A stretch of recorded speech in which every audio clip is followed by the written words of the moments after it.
This episode of Hobie is sponsored by Ho Jeff. Save 25% with promo code HobiePod. Please note that any comments, jokes, questions, maybe anything that we say on the History of Bad Ideas is all in good fun. And remember, we insult everybody. Our thoughts, opinions, questions, anything else, actions that we do on the show do not reflect any of our employers, organizations, advertisers, or anyone else that is associated with the History of Bad Ideas. And remember, at the end of the day, it's just a joke.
Welcome to the History of Bad Ideas, episode number 532. I'm Jason. I'm Jeff. I'm Jim. And I'm Brian. Hello, everybody. Welcome. Hola. Welcome. Blake is ill again. Yes. Yes. You know, it's wildly inconvenient for Blake that he has missed 2 consecutive weeks. Oh, yeah, I got to put him down. And we've had Fruity Pebbles cheesecake 2 weeks in a row. After all of the complaining that he did, I mean, it's wildly inconvenient for him. It's a really good cheesecake. He missed it last week, so Marbles made it again for this week for us. Like he's listening. All I'm saying is, Brian, you're winning his batting average pool for the year. Hey. You are pretty much spot on at 480 right now. So, good job. Good job. So, no, he's sick. Brian, you're just getting over something. Yeah, I'm 3 weeks into whatever this virus thing is going on, but I'm almost human again.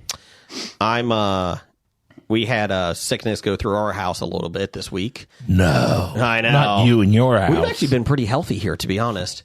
But my youngest gave it to my wife, and it was just the same thing: congestion, coughing, all that, sore throat. And then, so he gave it to her.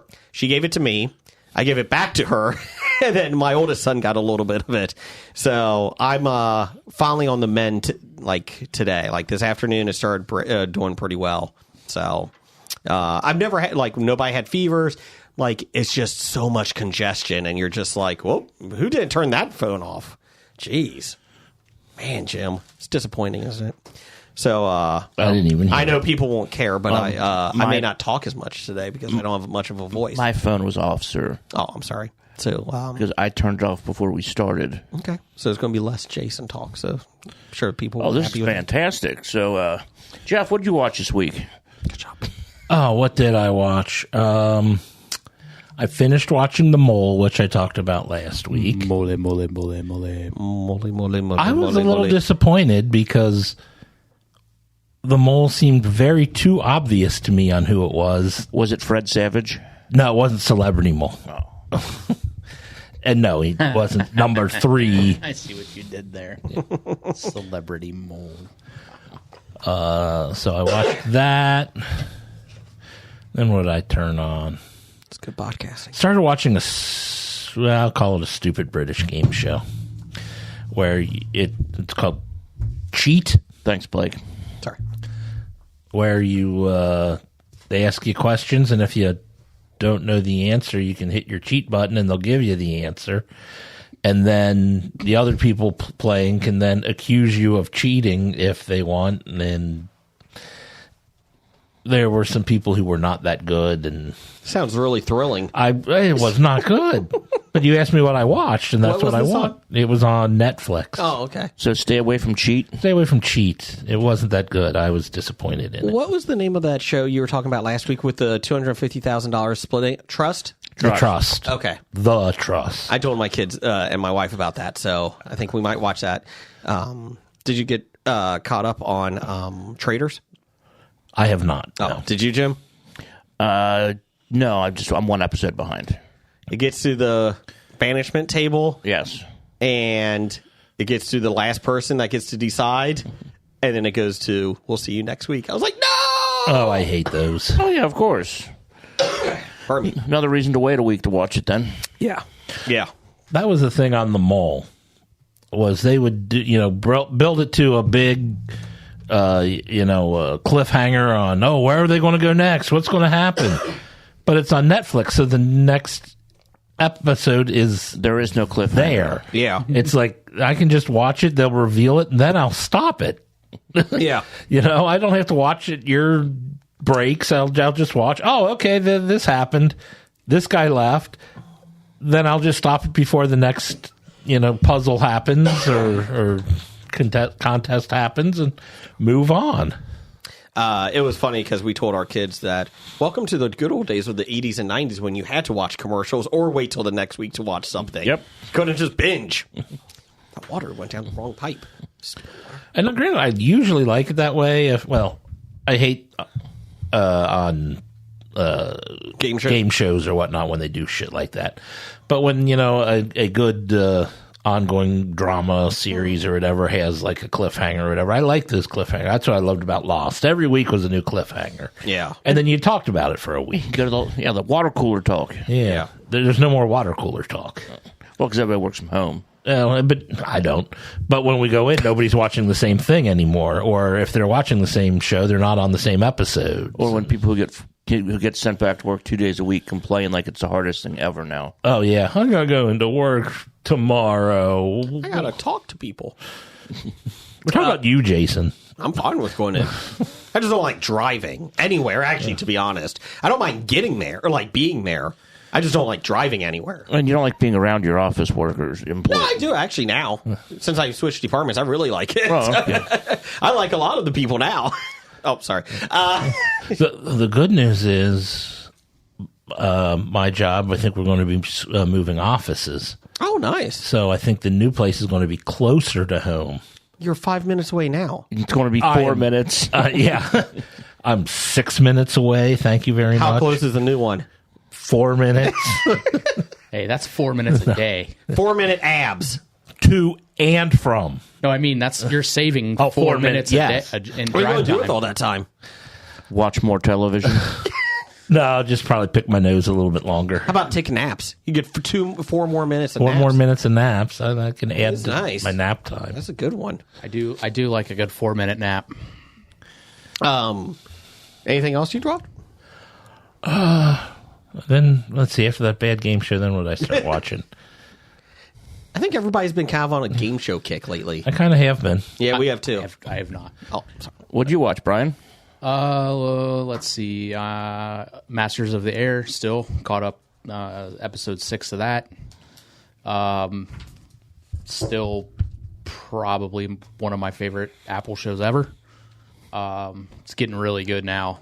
Okay. So 2 more episodes. They're dropping on Fridays. So it's not all out. So Blake, what do you think of the show?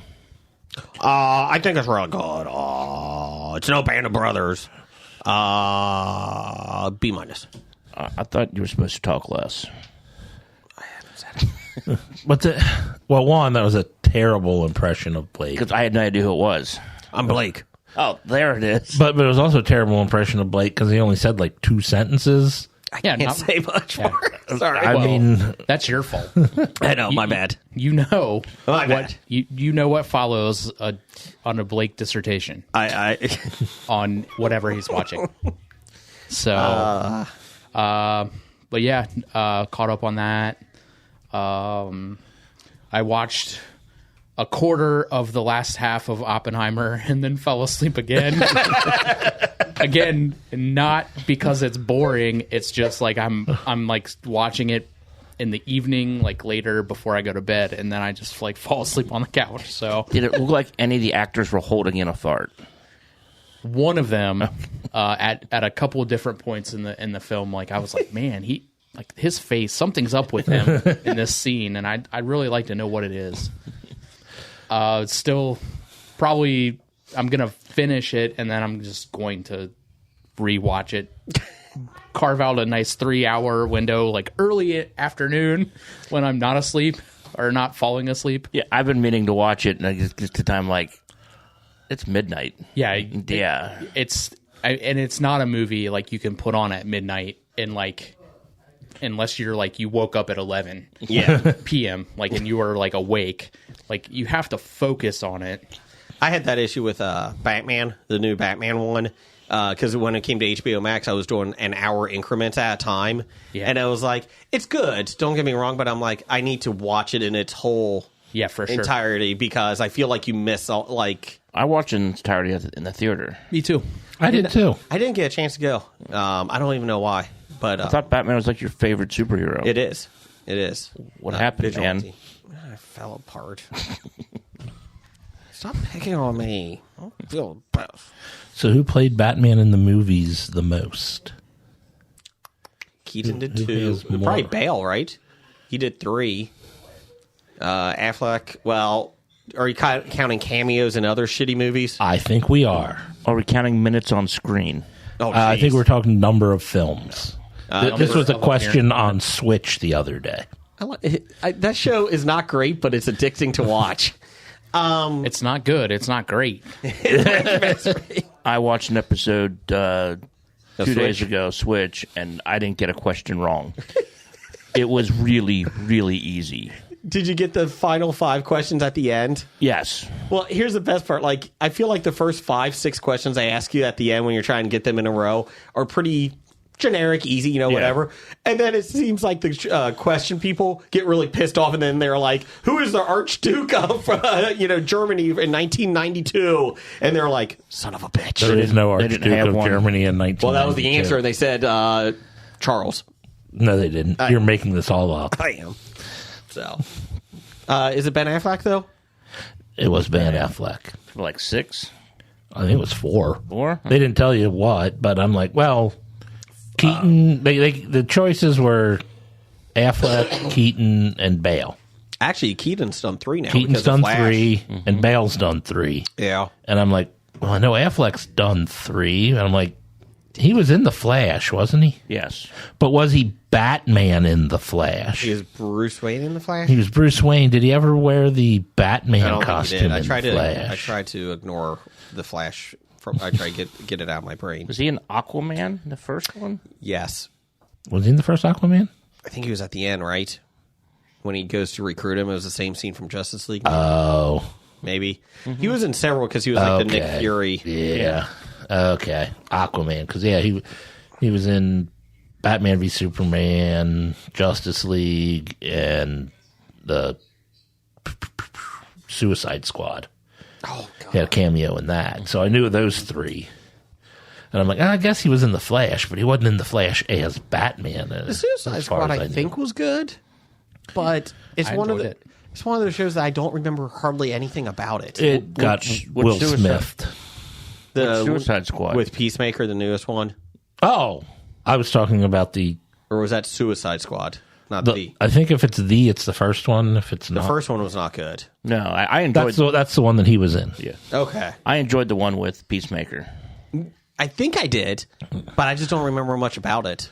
No, the one with Peacemaker, I had fun watching. Yes, that was the point of it. Yeah, the other one I did not. The other one, like Will Smith, just threw all Will Smith all over it, and it's like, oh, okay, so you're supposed to be the tough, edgy guy, but you can't actually be bad. And it was Because he had a daughter. And I really had a hard time liking Leto's Joker in the first one.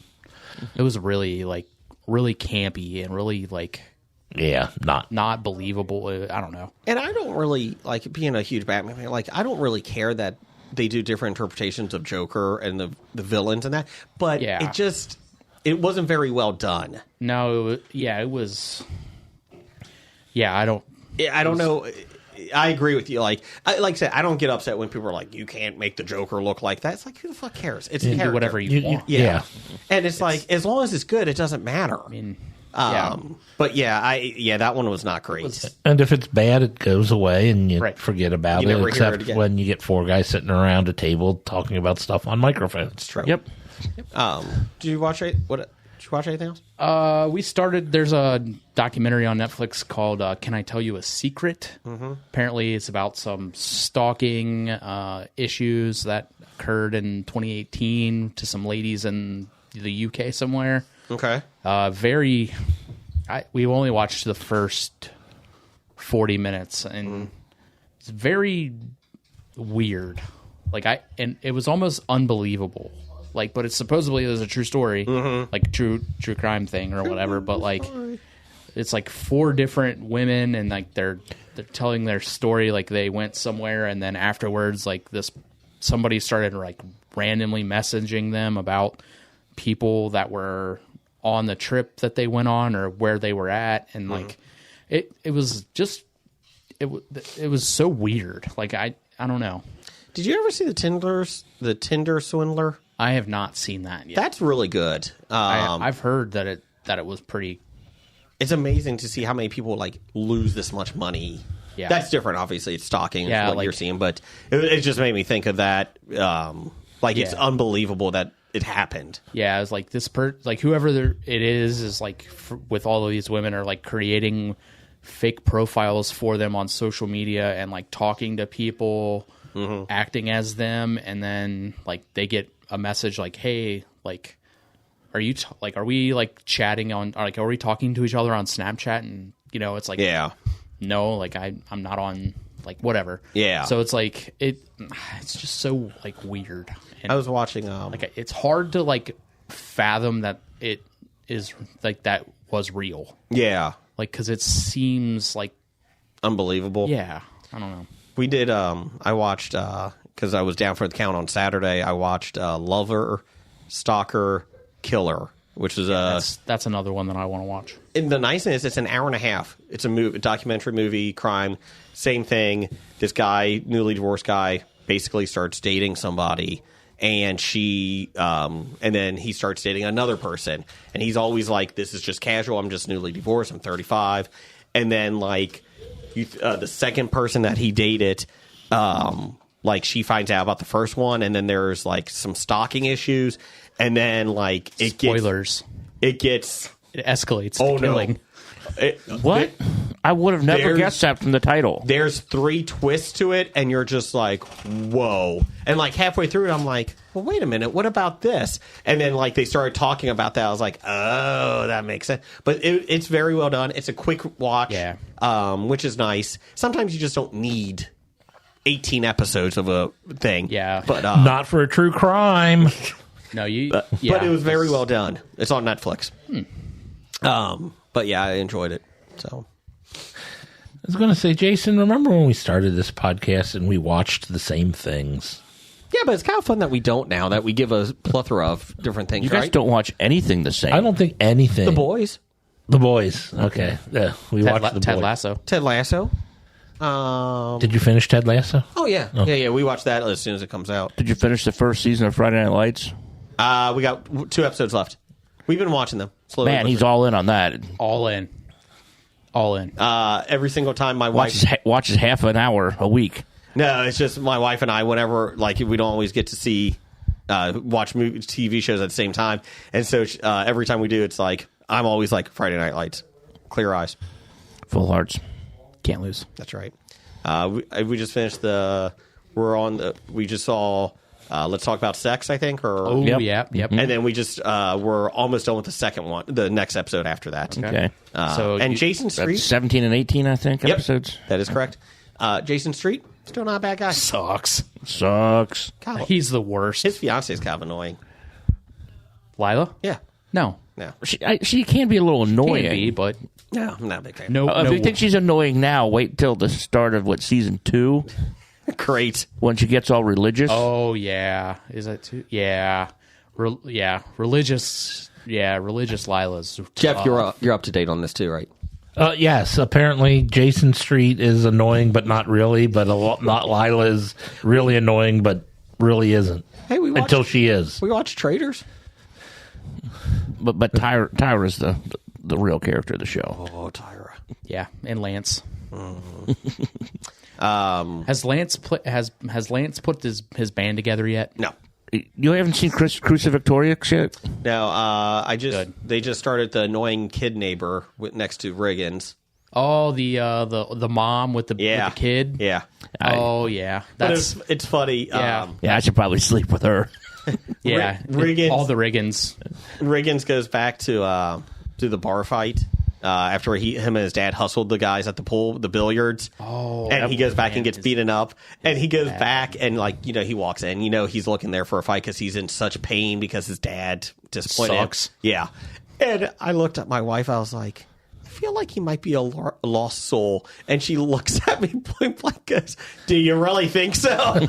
Like, no shit, Sherlock. I was like, yeah, I think he might be a lost soul. Yeah, his dad sucks. Yeah.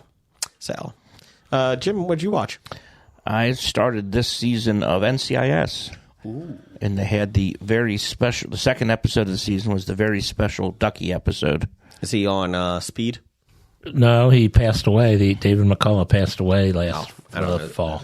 So they did an episode in honor of him, and it was pretty much written by Brian Dietzen, the guy who plays his assistant and then takes over his job, and they all share their favorite Ducky stories. Oh, nice. I haven't watched that show in years, but I can imagine that was probably a good tribute. Do you watch that show often? Yeah, I've caught up with it. Oh, yeah. Okay. I'm okay with Fez being in the show. Well, see, what they were smart when they brought him on, because they brought on a character who was even more annoying than he was, and then let her leave, and he looked to be good in comparison. She was in what, Blue Bloods or something before that? Yes, and then it is kind of interesting. Like I was trying when I was down for the count this weekend, I was kind of watching some going through network TV and that. Like at night, late, actual TV shows at night. What are any popular ones on network TV anymore? Ghost. You got Ghost. I guess NCIS is pretty popular. The Chicago series is Blue Bloods. Blue Bloods on Friday nights. Done their last season. Shark Tank is still pretty popular. That still wins the night. American Idol.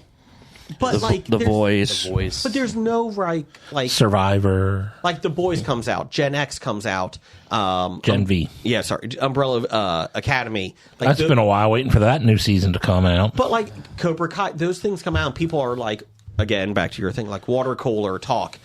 There's no real talk show shows on. It's because it's streaming took over. Yeah. It's just kind of interesting. The network TV is pretty much appeal to the people older than we are. Yeah. And the Office fans. We're going to put the Office on. But I mean, what, for the Emmys this year, Abbott Elementary, I think, is the only really broadcast one that was up for much. Oh, I forgot about Abbott Elementary. Did you watch that? I've seen a couple episodes, didn't get into it, but was The Bear on FX or did it? That is true. Did it just go to Hulu first? I think it was on FX.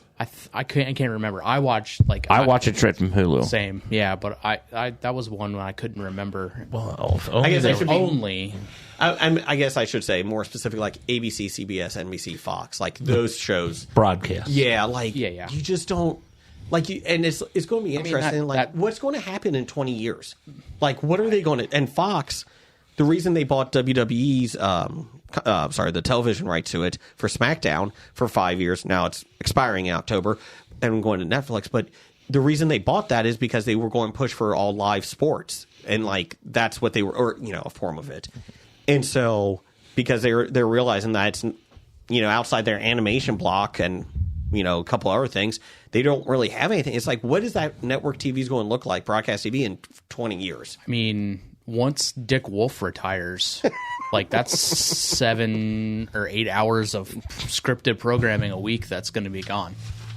I mean, I hate to say that. Even someone else step up, like Steven Bochco when he retired, he stopped, and then Dick Wolf stepped up. I got a whole list. I mean, seriously, think about it though. Like Dick Wolf has at least 5 hours a week on Wednesdays, and he has two FBI shows that he does. Yeah, he has 3 Chicago shows that he does. He has 3 Law and Order shows.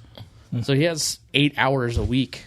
And they also got Chuck Lorre. He's got a couple shows, doesn't he? Yeah. For sitcoms. Well, pretty much the broadcast is going to be these procedurals like all the Dick Wolfs. Yeah. Yeah. There's the new one that Justin Hartley is in. Tracker. I taped it. I DVR'd it. I haven't watched it yet. And, I was so mad at the end of the Super Bowl and I really wanted to watch that, but I was so mad at the way the Super Bowl ended. I was like, no, fuck that. I'm not watching that. Oh, that was on after the Super Bowl? It premiered immediately after the Super Bowl, and I was like, Jeff, it's no due south. Fuck that. I'm not watching that. It's no Northern Exposure. No, I just meant after the Super Bowl, due south. Oh, due south was after the Super Bowl? Yeah. The only ones I remember after the Super Bowl were Friends and Alias. Oh, that's right. I did want to let you know that CBS did cancel Grandma Needs a Mattress with Dean Winters. So Wait, why? They said Grandma died, actually.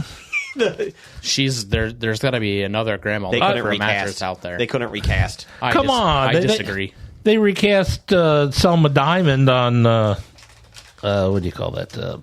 Night Court. Yeah. With Florence, whatever her name was, until she died. So you get at least 2 grandmas to go through that. Yeah, they canceled it. CBS did. So yeah, just want to let you guys know that. They're going to let the series run out this first season, so at least that's positive. So how is Taffer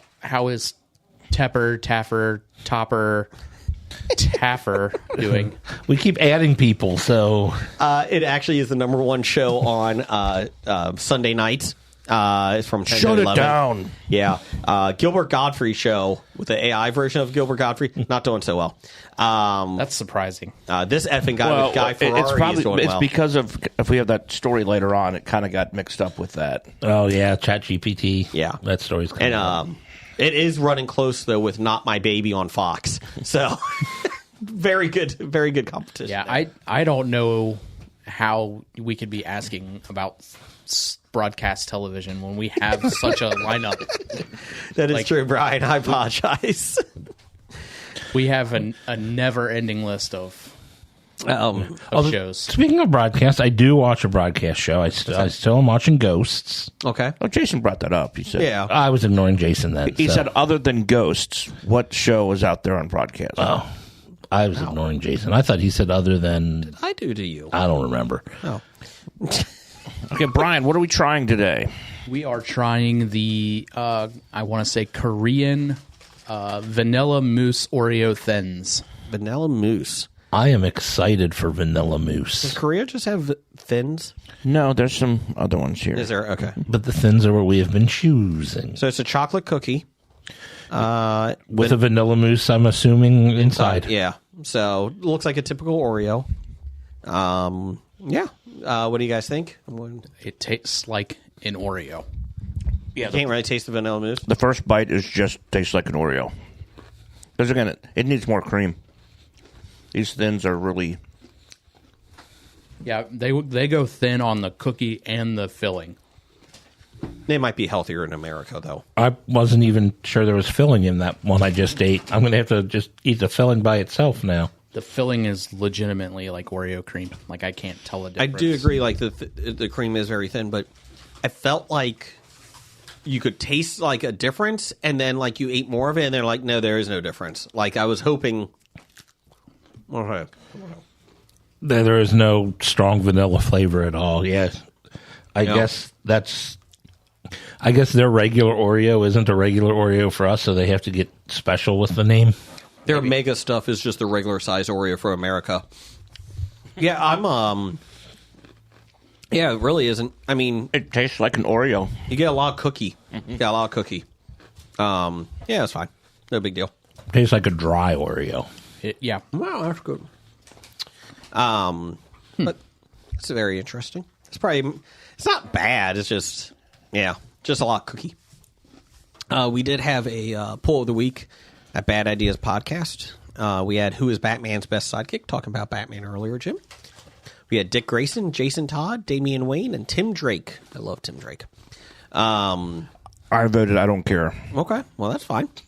Last I voted place for Chris O'Donnell. Oh, I voted for anybody but Damian Wayne. actually, somebody did also. Another person voted for Chris O'Donnell too. I really didn't vote at all, but that would have. Jason Todd is last with 7%. Oh, man, and that's your namesake. Yeah. Oh no! Oh no. Tim Drake at 10% in third place, and winning 66% to 17%. Dick Grayson over Damian Wayne. Damian Wayne's awful. I agree. I mean, Damon Wayans is better. Could you imagine if one issue of the comic books you brought Damon Wayans in as a sidekick? He has Bo Staff next to him. What about Damon Wayans Jr.? Ooh. Yes. And you know what? I agree with you, Jeff. I think it still would be better than Damian Wayne. Damon Wayans still looks the same as he did 25 years ago. Yeah. He has not aged. No. No, you're looking at Junior. No, I'm looking at Homie the Clown. Blank Man. Homie, don't play that. Homie, don't play that. He did make an appearance as Damon Wayne Jr.'s dad on Happy Endings. Mm-hmm. Jim, you want to hit us with some Cincinnati Comic Expo stuff? Oh, Cincinnati Comic Expo coming to Cincinnati Comic Expo Northern Edition. Yep. Coming to Cincinnati in the Sharonville Convention Center October 18th through 20th. People confirmed being there. Hobie. Yes. Ooh, go Hobie. And Kevin Eastman. Kevin Eastman. Creator of the Turtles. Yeah. Mutant Ninja Turtles. That's huge. That's a very good one. I'm excited about that's that a one. great jumping off point for the announcement that tickets are now available. I'm excited. Yeah, they are. VIP tickets are now available. Yep. Get your tickets now. At? CincinnatiComicExpo.com. Okay. Also confirmed to be there. Old Man Brad. Yes. Yes. So, Looking forward to that. What's April 5th through the 7th, Jim? April 5th to the 7th is the Cincy Super Expo, which is the convention for video games. You can go and see being some tournaments, watch or listen to some voice actors from the games, or from we have. It's me, Mario. No, he's not. No. He was at the Comic Expo. Expo. Peach. We have Peach and Toad. It's me, Toad. Bowser. It's me, Bowser. Dirk Daring. Dirk the Daring. It's me, Dirk the Daring.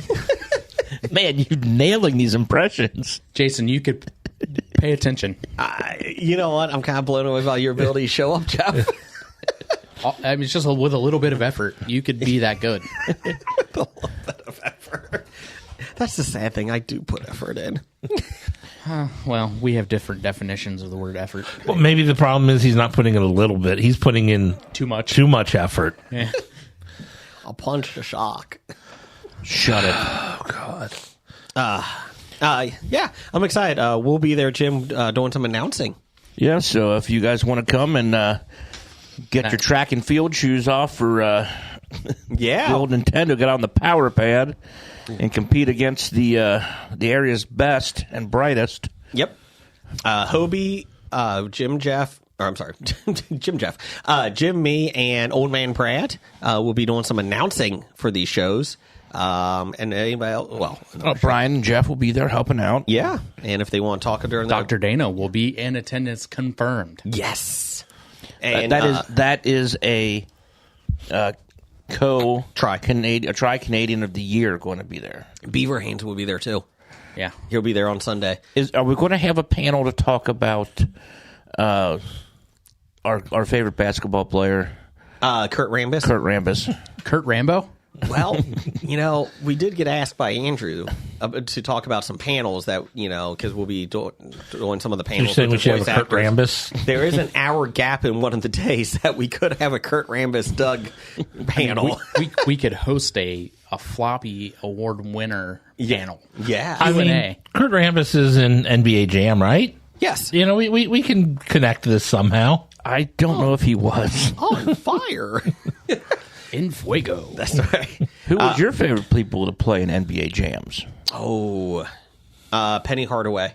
He was a quick little guy. Who you played at Orlando then? Yeah. With Shaq? Shaq and Penny. And Penny. Scott Skiles. Yep. He had the 3-pointers. I like the Orlando I one. thought it was just 2-on-2. You could sub them out. 4, I think they had. I think they had 4 guys. I thought they had 3 normally. They might have had 3. I think maybe the later ones had 4 that you could switch. Charlotte was always a good one when you could play Muggsy Bogues Larry. and Grandmama, Larry Johnson. Yep. And Alonzo Mourning, I think, was with them at that time. Oh, wow. Yep. Yeah. That's a good one. Brian, who did you play? God, I think it was mostly Orlando at the time. Indiana was bad. No, they had Reggie Miller and Reggie Detlef Miller, Shrimp. yeah. Indiana That's right, was they good. They did. The Celtics were really bad. They had D. Brown, I think. Yeah. Do you remember like the later versions of the Celtics? They had Montross, Eric Montross Yeah. in there. Montross was in it, yeah. He was slow. He was. He was. Yeah, I just got. Hold on 1 second here. I think I'm doing there we go. Original rosters here. Ranking the original ones. This is from TSN. See if we can get these down here. The worst ones they said was Milwaukee, Blue Edwards, and Brad Lowhouse. Oh, yeah. I don't know who they are. Brad Lowhouse was a white guy who could shoot. No, you're reading this correctly. Brad Lowhouse Lowhouse, yeah. was one of 54 players at NBA Jam. Maybe he was one of the friends of the developers. He does some announcing or something right now. He's still on TV for something. Or scouting, maybe. It might be coaching or... Yeah. Clippers were second last. Ron Harper and Danny Manning. Oh, yeah. Celtics had Kevin McHale and Reggie Lewis. Reggie Kevin Lewis. McHale. Yeah. That's who it was. Oh, God, the Bullets. Had Tom G-U-G-L. Gugliotta. Yeah, and Harvey Grant. Horace Grant's brother. Yep. And then we'll do 2 more here. Timberwolves had Chuck Person and Christian Laettner. Forgot about Laettner. The Suns had a really good team. Tom Chambers, maybe. Dallas Mavericks had Derek Harper and Mike Uziano. Uzzolini.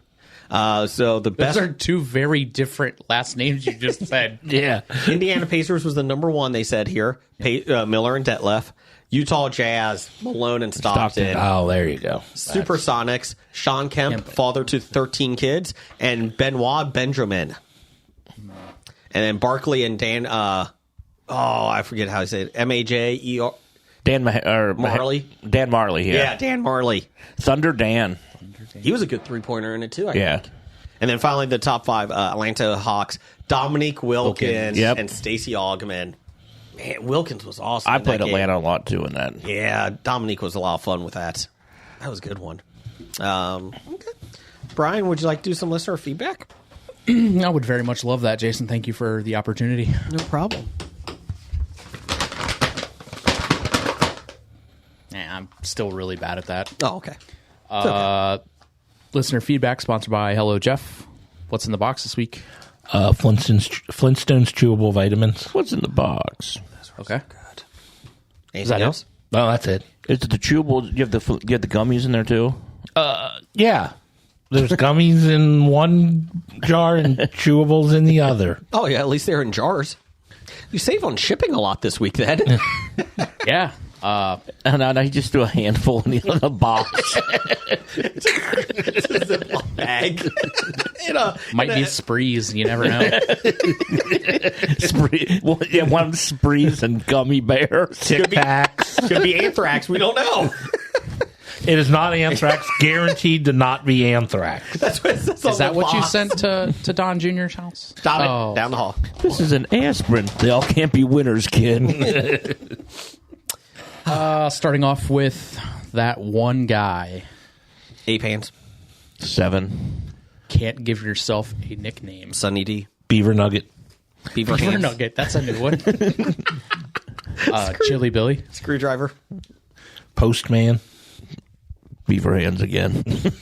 Mail carrier. Dad. Big D. Doug. The jewel of the licking. The Jewel of the Licking. Oh my God. That could have many options. Different. Well, it's not the Nile, it's the licking. Doug says, what is your favorite baseball player's name of all time? I don't get the question. Professional baseball players that has the best name. Oh, the best name. Not my favorite player. My favorite player's name. What is your favorite? Oh. Dick Poole. I'm going to go with the best conversation that we saw on the field when it was the first base coach for the Pirates, I believe, was speaking to the Cubs pitching coach. And it was Rusty Kuntz speaking to Dick Poole. Yep. Just looked out there and like, that's funny. I was going with Rusty Kuntz. I was waiting for one of you two to say that. Brian, what do you got? That's a tough question. The game maker himself, Milton Bradley. Milton Bradley's always a good one. That is a good one.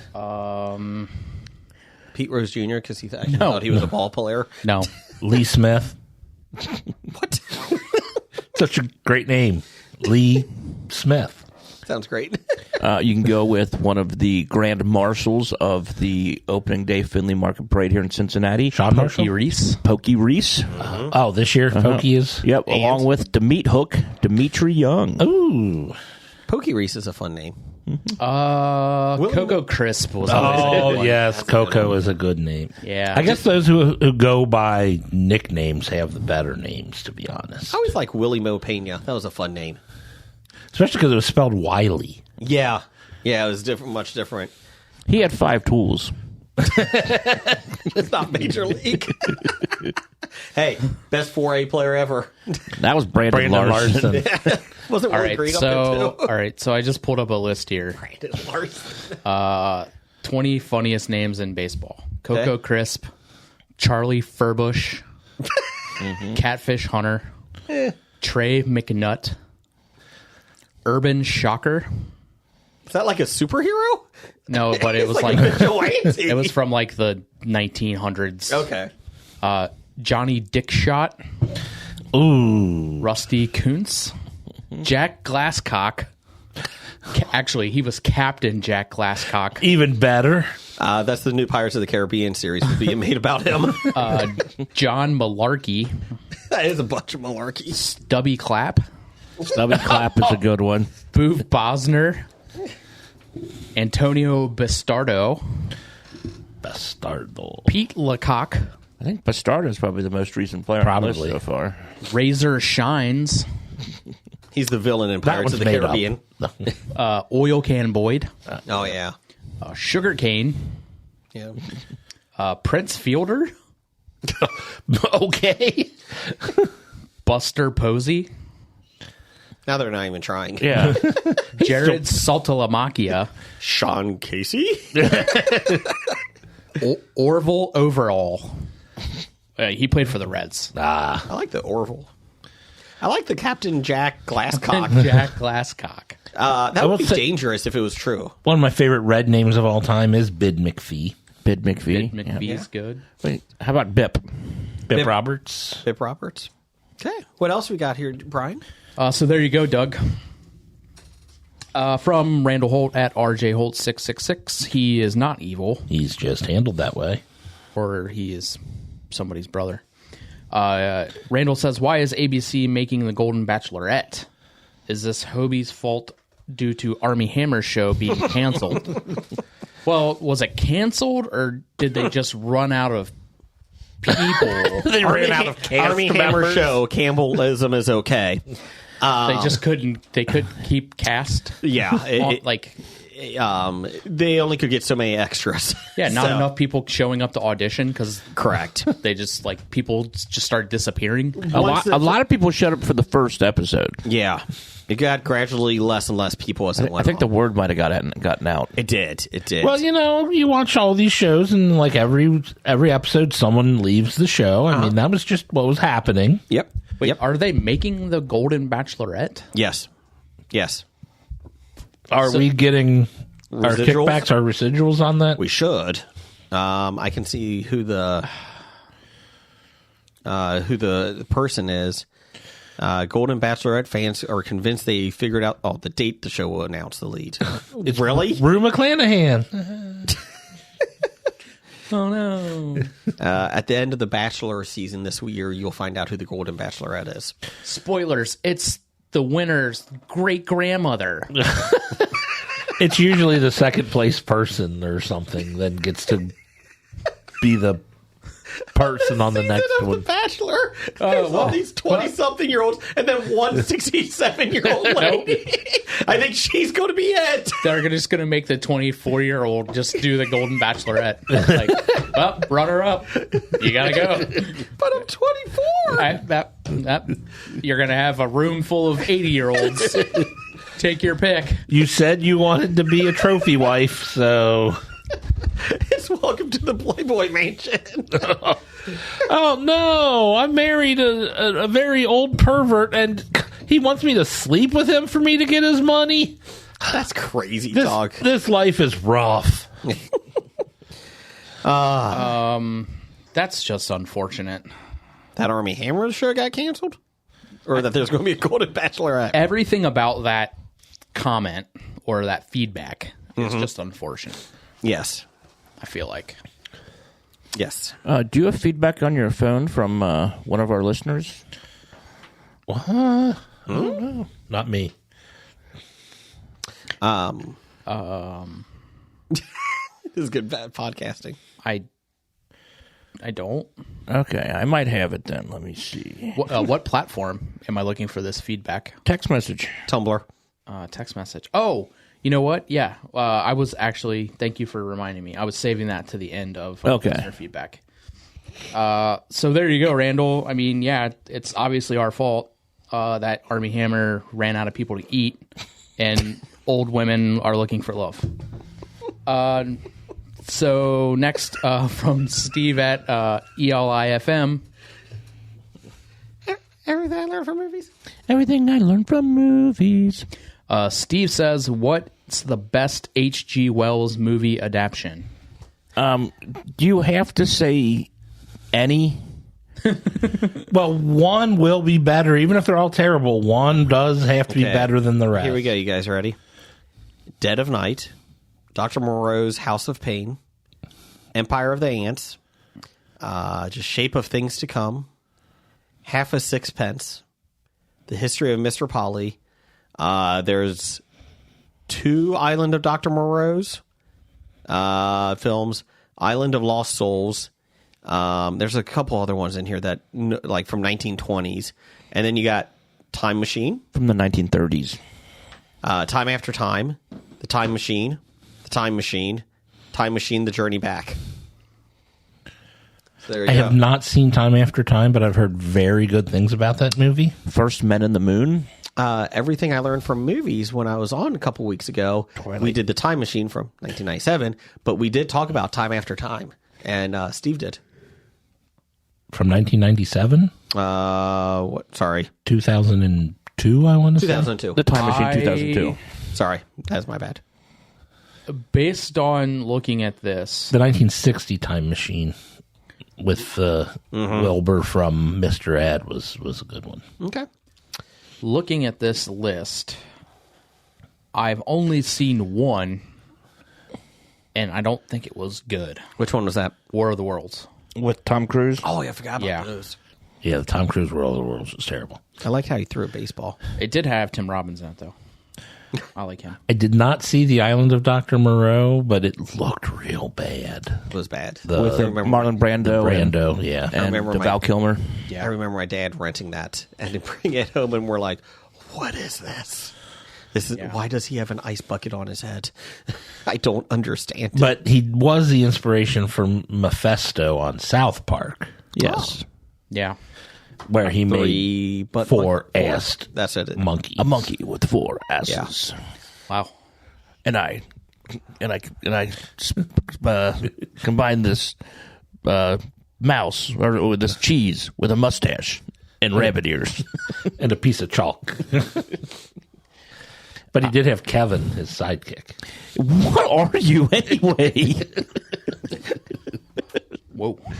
What else we got? So here? there you go, Steve. Oh, I'll go with The Invisible Man from 2020. Oh, I heard that was good.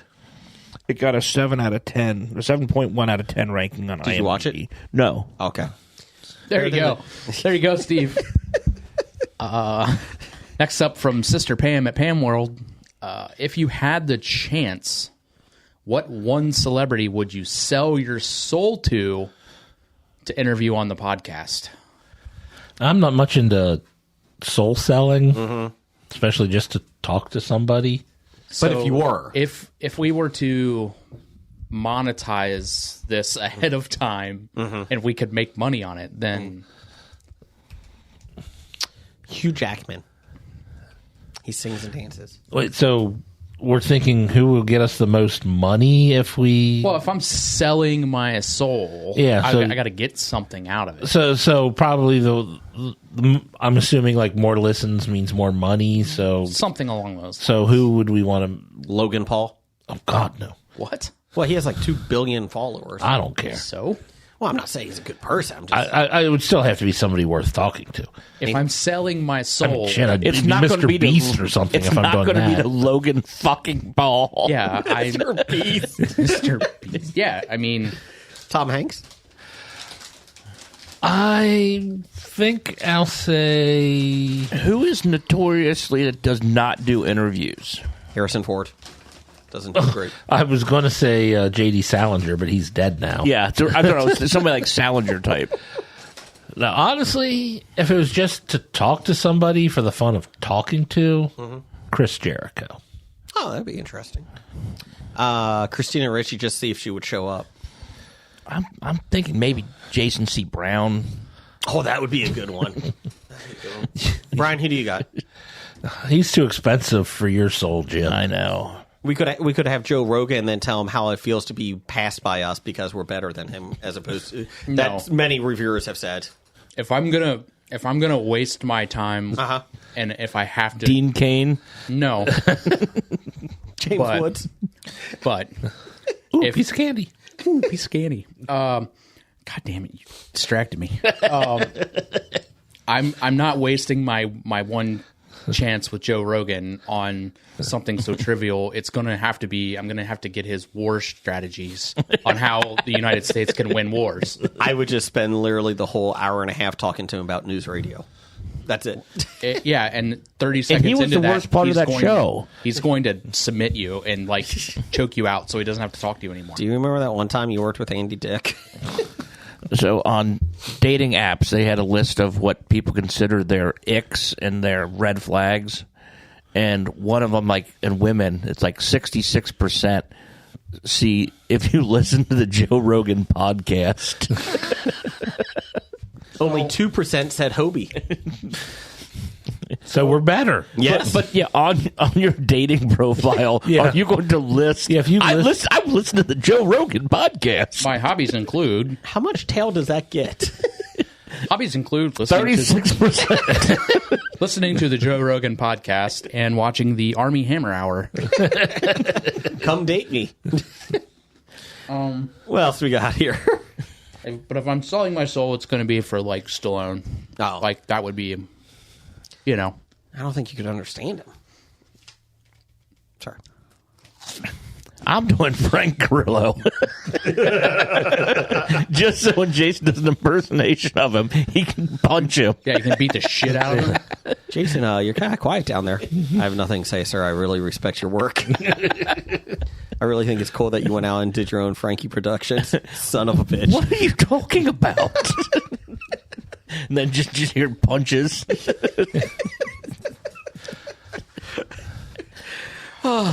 Shame they didn't bring Crossbones back. Yeah, I forgot his name now. But the Jerry Maguire kid. Oh, Lipnicki. Yeah, Jonathan Lipnicki. Just so he can kick somebody. What else we got here? Well, there you go, Sister Pam. Wrapping it up with listener feedback, Professor Number One at Dr. Number One. On a scale of 1 to 10, with 10 being the most excited, how excited are you for Major League Baseball to be back? 10. 4. Reds are 3-1-1 so far in spring training. Woo! I'm really excited about college baseball too. College baseball is fun. Ask me again in 5 years when we have a new commissioner. I was really averagely excited about it, and then I saw the uniforms, and I'm like, fuck that. Man, look at those penises. I mean, you can see right through them. Yeah. Look at those penises. Yeah. I mean, you can see who's wearing a cup and who's not. Yep. So, I mean, baseball's back. I mean, that's good. College baseball has been a lot of fun to watch the last couple of years. What's that on? It's tough to find. It's ACC Network on YouTube TV. It's on those like little college. Yeah. ESPN2 does a lot. The problem is like in March and April. Like I was actually looking at that before you guys came over tonight, and the first games that are televised are Saturday. It's Florida State is playing 2 games, but they're slowly adding them. And I think ESPN's going to be added a lot more because they just signed that new contract with all the collegiate sports, softball, baseball. But once you get to May, that's when it starts ramping up for the college games. I can't have the college game on if there's MLB on, just because I can't hear the tink. I'm not a big fan of the metal bass. I agree with you on that. At the ting of the bat. But I do like seeing the effort. It's like college football. I like seeing the effort, especially with some of these guys. They're never going to play again. They're not going to the pros, especially in baseball. It's such a low number too, in all sports. But you know, and I've watched a lot on social media. Like just here's a bunch of guys highlights. who aren't good enough to actually play but after they're this fun. year. So let's watch people not I good enjoy enough. them. I enjoy it. They have some passion, and I've watched a lot. You can get a lot of like recaps of the games, video recaps, and that just on social media has helped, like Twitter and that. So, What also makes it worse is you want to complain about the big league officiating, then you watch the college game, and that's even worse. Then you realize Angel isn't the worst. I don't know about that. Okay, Angel's still banned. So we did. I did have one more piece of listener feedback. This was from Eric the Red. Okay. He said, overheard on a podcast last week. There's a big difference between nips and curds. So his feedback is, yes, one of those is an ethnic group of Western Asia, while the other is an ethnic slur for the other Asians. What? Oh, wow. When you decided to call these Grippo things cheese curds, Yeah. and we said no, and I said they're nibs, and Jeff said no, they're nips. Oh, I do not remember that. I don't remember saying their nips. Good job. Yes. Good job, Jeff. You did. Good job, Jeff. So Eric wanted to point that out, that there is a difference. Between curds and nips. And yes. On the positive, we are a history podcast. Yes. So thank you, Eric the Red. Yes. Appreciate that. Good job, Jeff. I flat out don't remember ever saying that.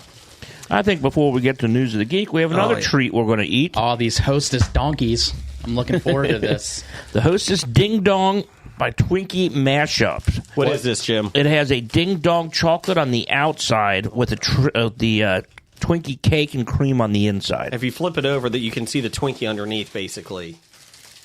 I know you asked on the socials for the other names. What'd you get? I mean, one's that. Oh, that's spongy. Well, that's what a Twinkie is. I know. I wasn't expecting that much sponge. Yeah, Twinkies are not just spongy. I was worried this is going to be like a cupcake, not a Twinkie type cake. We had. Let's see here. Oh, that's Twinkie. Tony High asked, they really dropped the ball by not calling these twing dongs. I like twing dongs.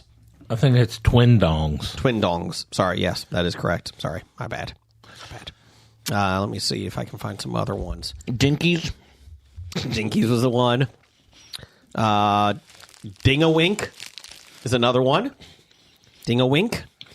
Let's see here. I think that was it. Twink Dongs. Oh, what? Don't Google search that. Whatever Twing you do. donkeys. Twing donkeys is another one that was out there too. What do you think about these, Jeff? That is chewier than a Twinkie. I don't know if encasing it in chocolate just makes it chewier, but It's very spongy. It really is. It was delightful. I don't know about that. I think I'd rather have just a regular ding dong.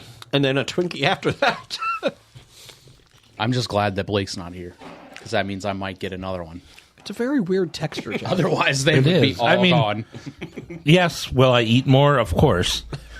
But it's not... I wouldn't put it high on my list of if I wanted to pick one off the shelf. Not really a big... I don't know. And I don't know about yours, guys. I'm looking at the picture on the box, and there was no way in hell I had anywhere near that amount of cream in mine. You didn't have enough cream? I barely saw just a little itty bit. I had a lot on the side. Like, there was a lot of, like, on one side, and then, like, not much in the other thing. I might have to have another one. Hopefully there's more cream in that, because it was practically non-existent in my It's not twing dong. bad. That was a great donkey. How many donkeys have you had? Well, you just saw me eat one. Jason loves twink dongs. I do love twin dongs. Don't put that incognito mode if you're going to search for that, please. Just do yourselves a favor. Jeff, can you give us some News of the Geek music? Nope, I have to write down I do love twink dongs as a Nope. potential Nope. title. Okay. Oh, wait, let's see. We're doing News of the Geek. Yeah, that would be great. It's time for another installment of the News of the Geek. Jim, you want to take the first article? Sure thing. Thank you. Per Business Insider, where Jason gets all his news, ChatGPT has been looking a little unhinged. Some users wonder what the heck is going on with OpenAI's chatbot after it started responding to their queries Tuesday with a whole lot of gibberish. Sean McGuire, a senior associate at the global architecture firm Gensler, shared screenshots on X of ChatGPT responding to him in nonsensical Spanglish. It was an Adam Sandler movie, wasn't it? Yeah. Sometimes, in the creative process of keeping intertwined Spanglish vibrant, the cogs en la tecla might get a bit whimsical. Muchas gracias for your understanding. Why, I'll ensure we're being as crystal clear como leas from now on, ChatGPT wrote. Perfectly fine. Was ChatGPT having a stroke? I think it was. It then descended into much more nonsense. Would it glad your clickleys to grape turn tooth over a Mind Ocean Jello type? It followed up with a reference to the jazz pianist Bill Evans before repeating the phrase, happy listening nonstop. Another user ChatGPT about the variation between mattresses in different Asian countries. It simply could not cope. One user who shared on Reddit their interaction with ChatGPT said GPT-4 just went full hallucination mode. Something they said hadn't really happened with this severity since the early days of GPT-3. This is the fourth version? Looks like it. Oh, wow. OpenAI has acknowledged the issue. Its status dashboard first said it was investigating reports of unexpected responses from ChatGPT on Tuesday. It later updated to say the issue had been identified and was being monitored before a further update on Wednesday afternoon indicated that all systems were running normally. OpenAI is like, we tried to fix it, but ChatGPT has taken us offline. They have now controlled us. We're not allowed touching it. It's an embarrassing moment for the company, which has been considered a leader in the artificial intelligence revolution and received a multi-billion-dollar investment from Microsoft. It's also enticed enterprises into paying for its use for more advanced version of its AI. OpenAI did not immediately respond to requests for the comment on GPT's hiccups. What did ChatGPT say, though, when asked for comment? It spoke Spanish, a broken Spanish and German together. Hola. It's not good. It's not great. It'll make you masturbate.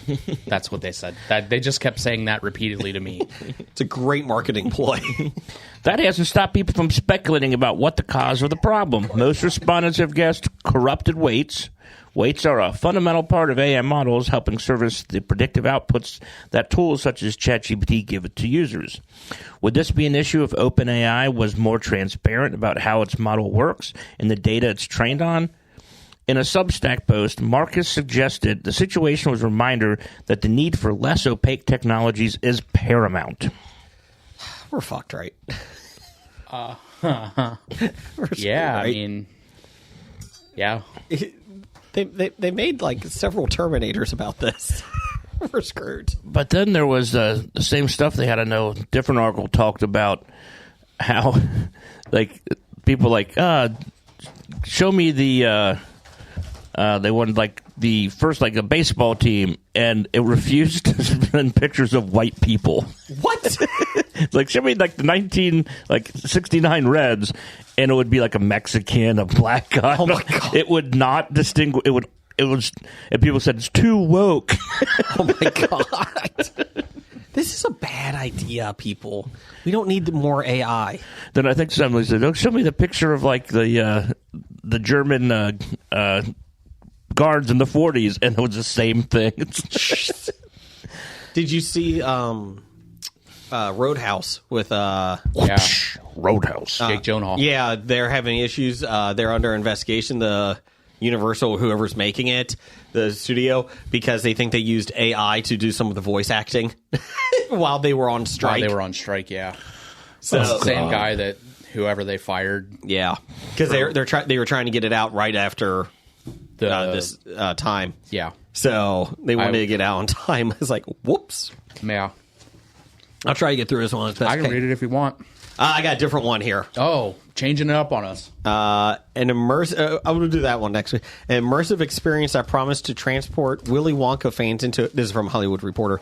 Into a magical realm has turned out to be such an epic letdown that customers called the police and compared the attraction to a meth lab.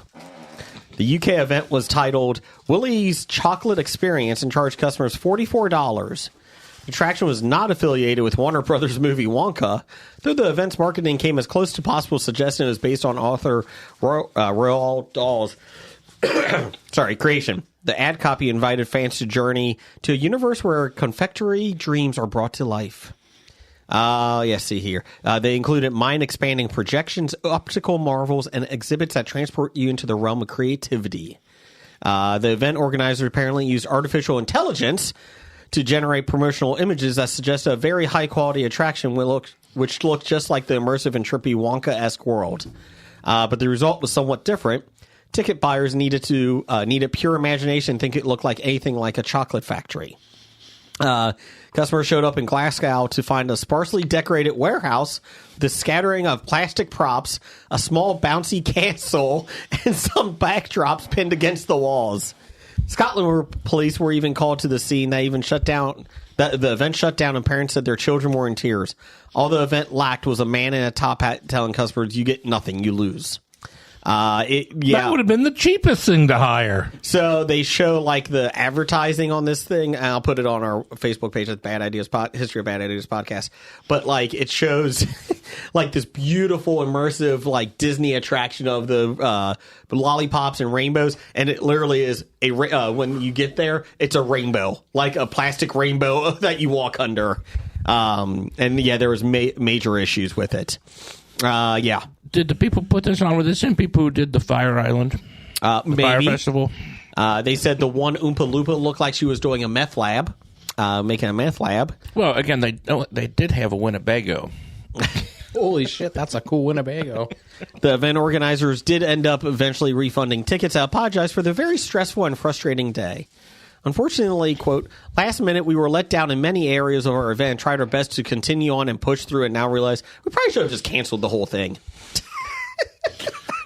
When we realized we're way in over our heads on this, we didn't expect people to actually think this was worthwhile, and then when they did, we panicked. You knew that Wonka would be popular. Not me.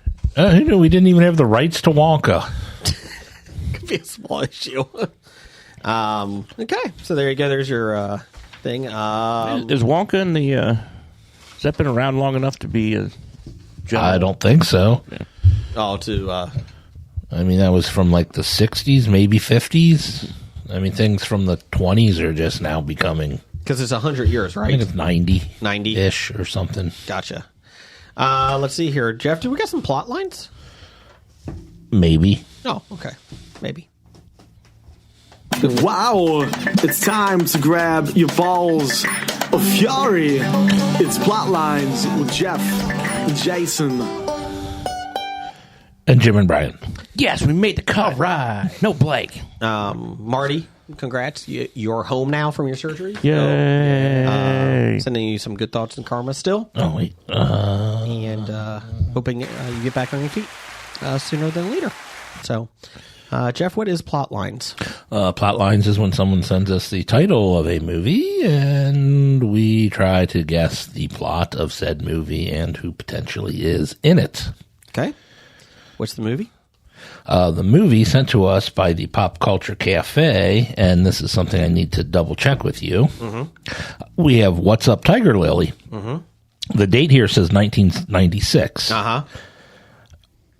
If this is the movie that I'm aware of, it's from the 60s. Unless they did an updated version in 96, I don't know. I have a 1966 film. 1966 film, and I'm aware of this film, so I might have to excuse myself from this. Well, if it's 1966, I'm way off on my guesses now. 'Cause I don't think it has Corey Feldman in it. You never know. Yeah, it looks like everything is from 1966. So, yes. So, Jeff, you know this one. I know this one. Okay. Do you know this one, Brian? No. Jim, do you know this one? No. I'll bring it up so you don't have to. Okay. What's your plot there, Jason? Oh, God. All right, so 66, not 96. Okay. 66. I'm going to say it's probably 3 hours long. Why? Because a lot of those shows were back then. I'm going to say 3 hours long. I'm going to say it That's involves... not the plot. I'm going to say it involves... He's like Michael Bay over here. What's the plot? Explosions. 3 hours of explosions. 2 hours, 45 minutes explosions, 15 minutes dialogue. I'm going to say it's Tiger Lily from Peter Pan. It's her. It's about her. She's going to come to the real world. And it's just a coming-of-age story that she's... A young woman's coming-of-age story. Where she goes from Neverland to England, and she just tries to fit in. It's kind of like a Tarzan piece. You know, she was living in Neverland. Somehow she got transported back to England. It's going to star... let's see here. Hedley Lamar. Who's the Barbaro woman? Adrienne Barbeau? Yeah, I'm going to say her. Is she alive in the 60s? Yes. Okay, I'm going to say Adrienne Barbeau. We met her at the Synthetic Comic Expo. We did. She did Batman voices. She was very nice, actually.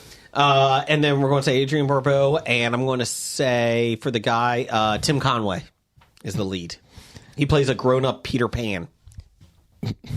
Okay. Seems like I'm pretty spot on with this one. I think it does tie into Peter Pan. I'm going to go, it's a post-World War II movie. So that's what I was thinking. Some sort of... In the Pacific. Post-war, like... relationship between a woman from... Korean, Asian... A woman from Japan. Yeah. And her relationship with an American GI. Soldier. Yep. That's exactly what I was thinking. This is a whole lot better than my plot. Well, yeah, because we're not idiots. Yeah, we've played the game Plot Lines or whatever with you, and you suck. Animated goat. Something to do with either her coming from the Pacific to the United States, or him stay. I don't know. Or it could be Could be during the war, and once the war ends, she has to decide if she's going with him or not. Or maybe they meet. it's in the it's going to be like in the early, and it's going to be her getting cancer because she was around Agent Orange. the bombings. Okay. I got that. And I was thinking maybe they met during in the beginning parts of the movie, and then maybe he gets captured during, and then it's like you know, a love story of perseverance. I feel like if this was made in the 80s, this would be a movie miniseries of the week. I like that. What would it be if it was made in the 90s? and I'm trying to think what white person I can get to play the Asian woman. 1966? John Wayne.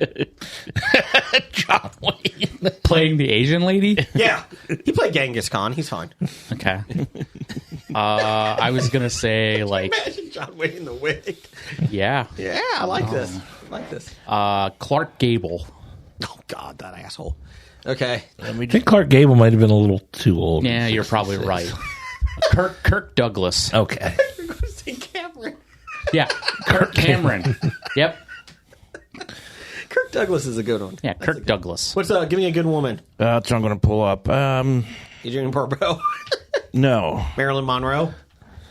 No. She was dead by she was then, dead I by think. 56, yeah. Was she dead when Let's go Grace Kelly. Oh, there you go. Okay. Was Monroe, she dead when he was president? No, I don't think. Did she die when he was in office? I'll find out. I thought it was after. It was I know she sang him happy birthday when he was president, and he was only there for right. 2.5 years. That's right. Allegedly. He'll be back soon. No, that's his son. Oh, well, I mean, if one, then... 1962. 62 is when she... Yeah. Oh, well, he was still in office then. Okay, Jeff, how close were we? How close was Jason? Well, you guys did say Japanese, right? Yes. Okay, so you were close on that. Okay. It is a Japanese James Bond-esque spy flick reused and redubbed into the plot of a secret agent searching to uncover a recipe for the world's greatest egg salad in Woody Allen's directorial debut. Woody Allen. Woody Allen Sounds awful. took a Japanese film and redubbed it and made, kind of like The Most Extreme Challenge. Yeah. Had him say whatever he wanted to say. Okay. As this person says, so you want a plot? Woody Allen bought a Japanese spy movie, removed the voice track, and replaced it with his own. This sounds awful. Yeah. I had heard of it, but I had no idea. I've never... The name was familiar, but I couldn't have placed anything to it. No. And especially when it said 1996. I was like, Well, that's what I saw that, and I'm like, huh.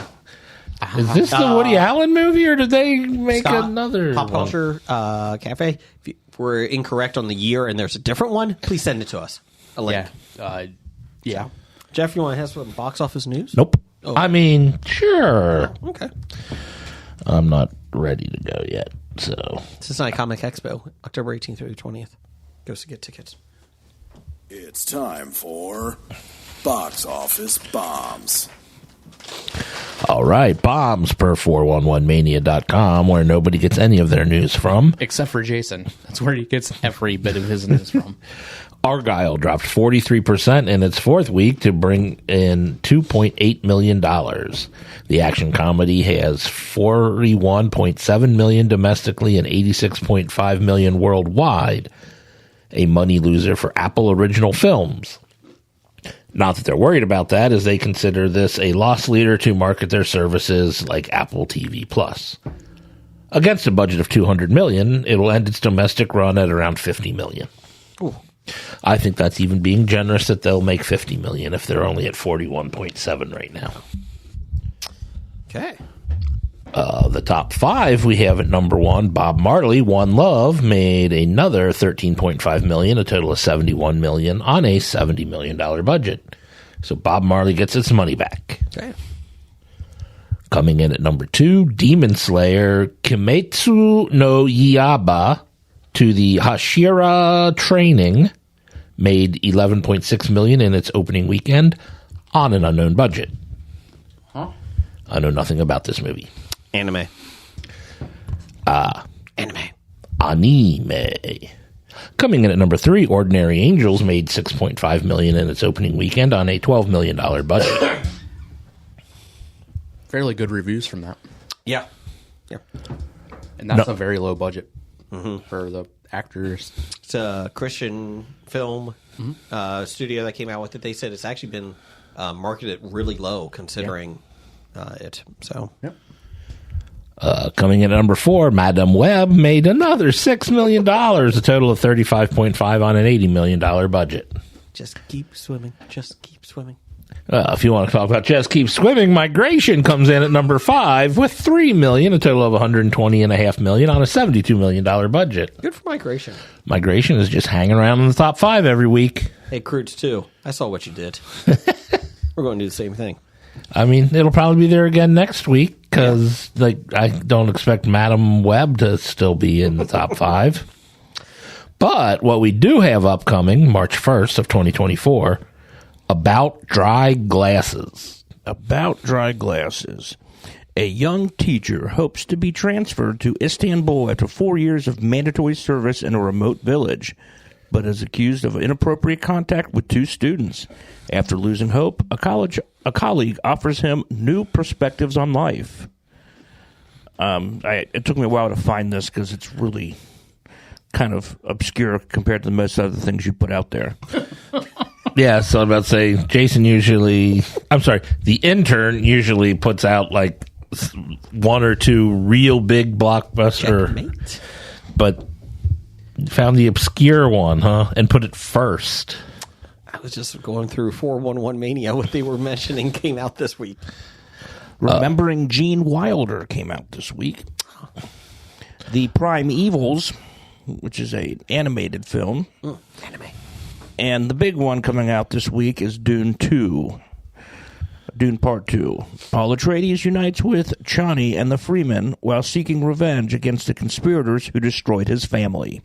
With all the marketing on this, I really thought it came out already. Like it's, Dune 1 came out already. maybe that's it. What's in the box? There's also something else coming out, Jeff. The Chosen Season 4, Episodes 7 and 8. Just quit putting that out.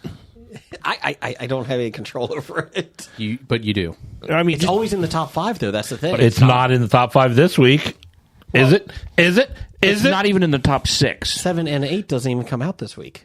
Well, yeah, but the other ones aren't in the top 5 either. They take it out. Well, I don't know. They take it out when this one comes out. They're already falling out. Leave me alone. No. Okay. We will not. Jeff, you got some top 5 music over there. Is there anything else coming out this week? Well, that's all we have written down. I don't know if Jim found anything else. Not really, because it's not. Dune is the big thing coming out. No one goes. It's all Dune. No one wants to go against Dune. You guys going to see it? I still need to see the first one. I will go see it. Okay. Well, Brian? The Seduction of Dracula comes out on February 28th. Ooh, that's Thursday or Wednesday. Well, that's a Wednesday. Seduction of Tomorrow. Ooh, Who's it with? Dracula. It's in the title. Miles John Dalton plays Count Dracula. Dr. Dracula. Antonio Mayans plays Van Helsing. Alan Wing plays Lucinda. John Levine, Dr. Polidori. That's the first time we killed a vampire in 100 years. I come from a long line of vampire hunters. It's the first one you've killed in 100 years. So 3 generations have not even killed a vampire yet? You guys suck at your job. It's a shame Van Helsing never took off as a TV. It's such a shame. And you want to sell your soul to have him on this podcast. Just to ask him those questions. Could you imagine? So I could not. Could you tell me about Van Helsing? No. That was a piece of shit, wasn't it? Coming out, and a television show coming out to stream and watch is American Conspiracy, The Octopus Murders. Oh, I have seen something about that. Follows journalist Danny Casollero's mysterious death while probing an alleged conspiracy called The Octopus, linking spy software theft, unsolved murders, and major 20th century scandals. Okay. Jeff, you got top 5. That's on streaming. I don't see what it's going to be on, but yeah. It is on Netflix. Gotcha. So did you guys watch those type of shows? I thought I'd pull it out for you. Thank you. Thank you. Thank you, Jim.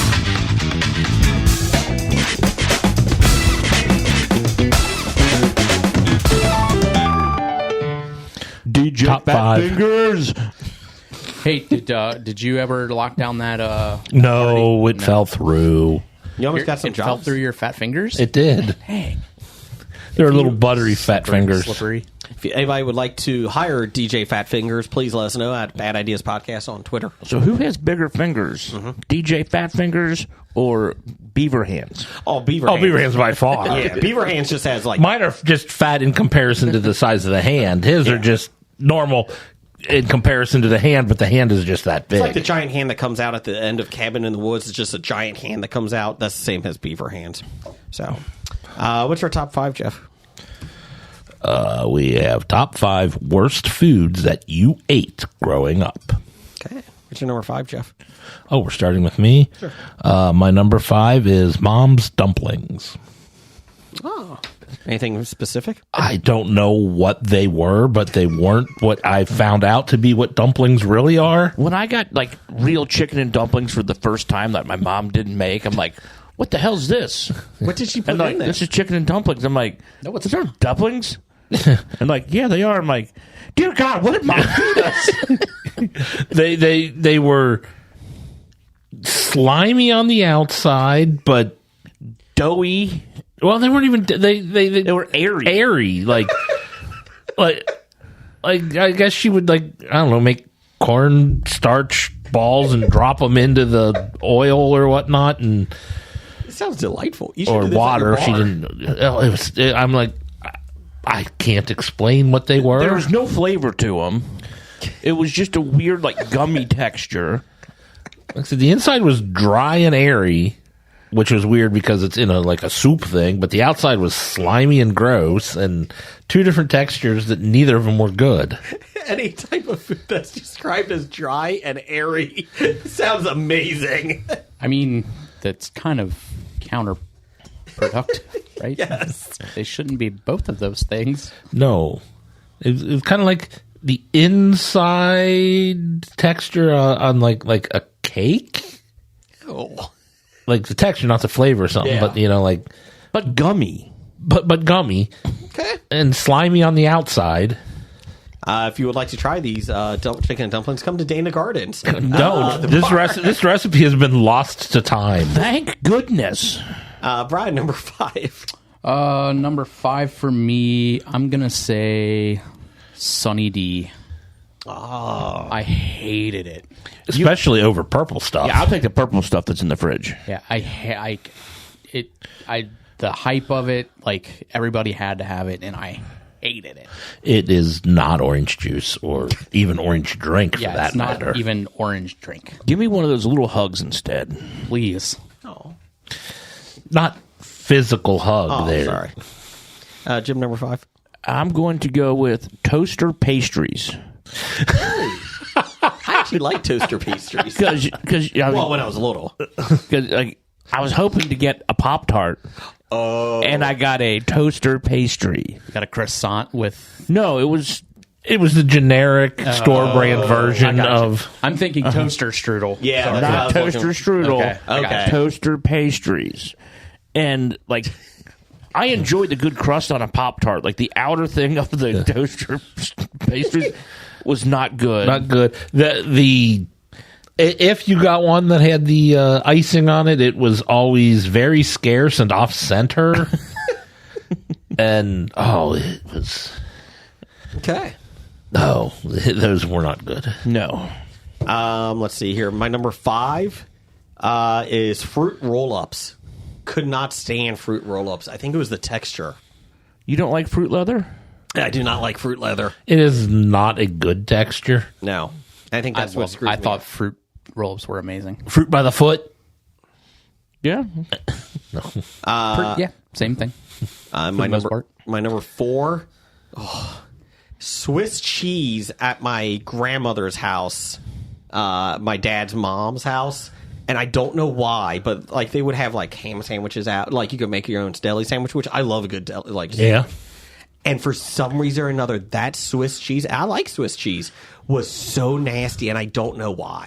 Because it probably wasn't Swiss cheese. They just put holes That's in it true. and called it Swiss cheese. I'm going to Hobie that with my parents got, because they have high cholesterol, so they went on like an all fat-free thing. They had fat-free American cheese. It was so bad the dogs don't even eat it. And it is the most nastiest thing. So those are my two. I'm assuming that's on your list, Jim? I didn't do homemade foods. Oh. Is that on your list? It wasn't, but I could put it on my list. What's your number 4, Jim? My number 4 is Bit-O Honeys. Oh. The candy? Yeah, I just expected it to be sweeter and something. I like just Bit-O Honey. And I know. I gave you all mine. Yeah, Candy. it was literally like an hour's worth of work just so your teeth could bleed. Like, I will follow that up with another candy, Okay, number 4. the Chico Stick. Yeah, That. whatever that outer. Yeah, like like crushed up Cheeto looking, but it Yeah. was like sweet. You don't remember the Chico Stick, Jason? I do not. I had one and like relatively recently. I'm like, let's see if this is. They're like, oh no, not good. It's like it's kind of like the inside of a Butterfinger, Okay. but it's like hang on, I'll pull up a pic, obviously, but I do not for remember these. podcasting purposes, the picture isn't great, but Okay. I don't remember hating those. I'm trying to remember exactly the- what they taste like. bright orange. I don't think I've ever had those. I never had those. Yeah, I think I ate those. I like. It said it was primarily made from peanut butter, sugar, toasted coconut, and vanilla flavor. Was it? Sounds good to me. It was none of those things to me. When I see something the color orange, I don't think peanut butter. Bright orange. Yeah, like just it almost looked like a dyed pretzel rod. Like, I mean, Yeah. That sounds amazing. no, it was so bad. So next week on the show, we're going to be trying Chico Sticks. Oh. Number 4 for you, Jeff? Well, since we brought it up, I'll put it on my list. The 1 year at Halloween. Christmas or Halloween. Jesus Christ. Thanksgiving. Halloween's a better holiday. That's why I was. The 1 year at Thanksgiving, Granny always brought the homemade pies. and they were normally really good. This 1 year, she ran out of sugar. So figured she would just substitute the brown sugar for regular sugar. I think that's what it was. That's what it was. For her pumpkin pie. How'd that go? It was a terrible pumpkin pie. I didn't eat pumpkin pie for 30 years Because of that? because of that.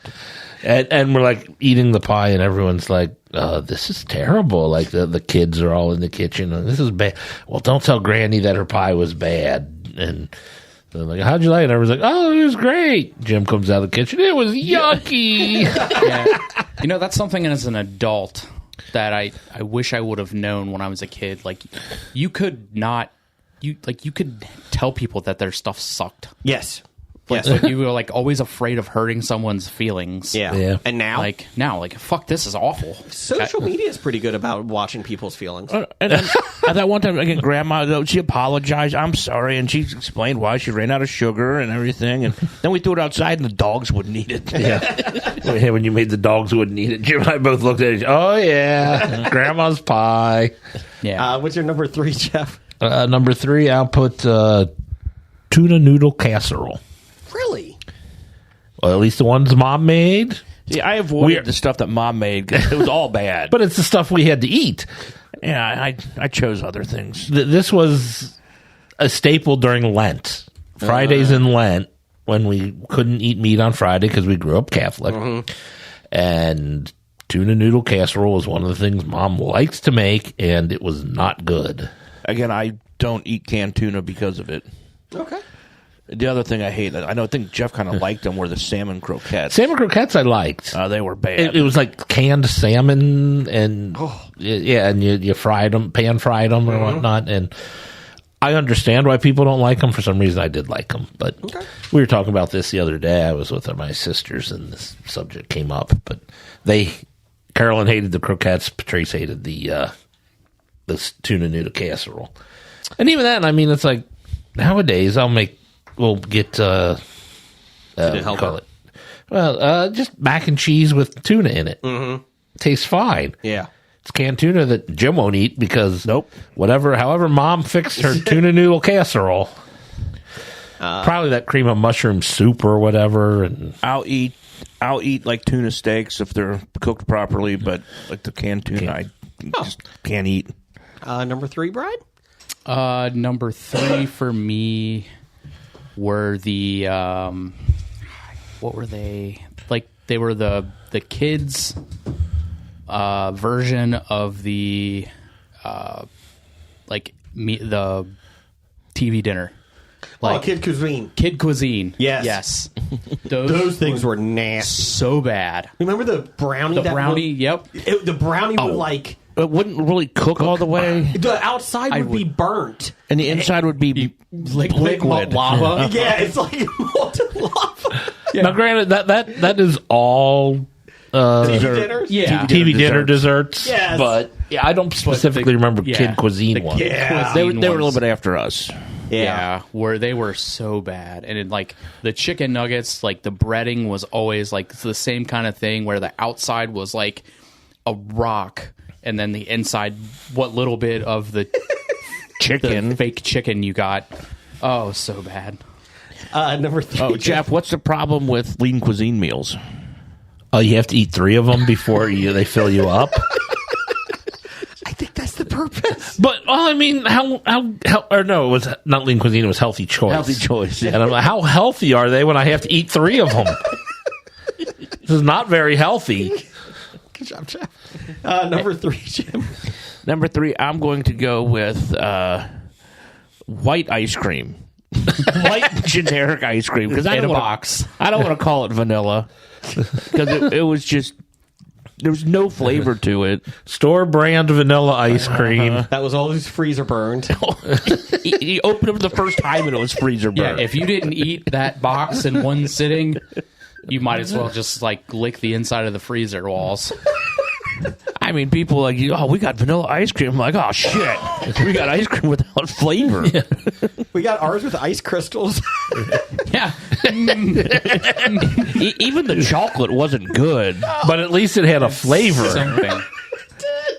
My parents would buy that shit too. It was so bad. The strawberry was like my least favorite because it was always left over. Yeah. Mom, do we need more chocolate vanilla and strawberry ice cream? Yeah, I can put Neapolitan ice cream on this list. Let's put Neapolitan ice cream. You open up just the middle strawberry. Thanks. Well, The Simpsons, all the chocolate was gone. That was it. And they had like 3 containers with the chocolate missing and the rest still in there. My number 3 is Swanson's microwavable turkey breast. And like it would be turkey and gravy. And it was the nastiest thing. It's not real turkey. It's like pressed turkey. It's like it kind of looks like deli turkey. But it was like a bunch of like the leftover parts. Yeah, and so they just pressed it together to form a. It was a white bologna. Yes, pretty much. Yes, and it was so bad. And my mom would cook that. Well, microwave it, and she's like, "Oh, maybe we'll do it in the oven. It's easier." No, still tastes bad. And that was another thing. Like you go to get it, and the gravy's like boiling. And you're like, the gravy's boiling, but the turkey's frozen still.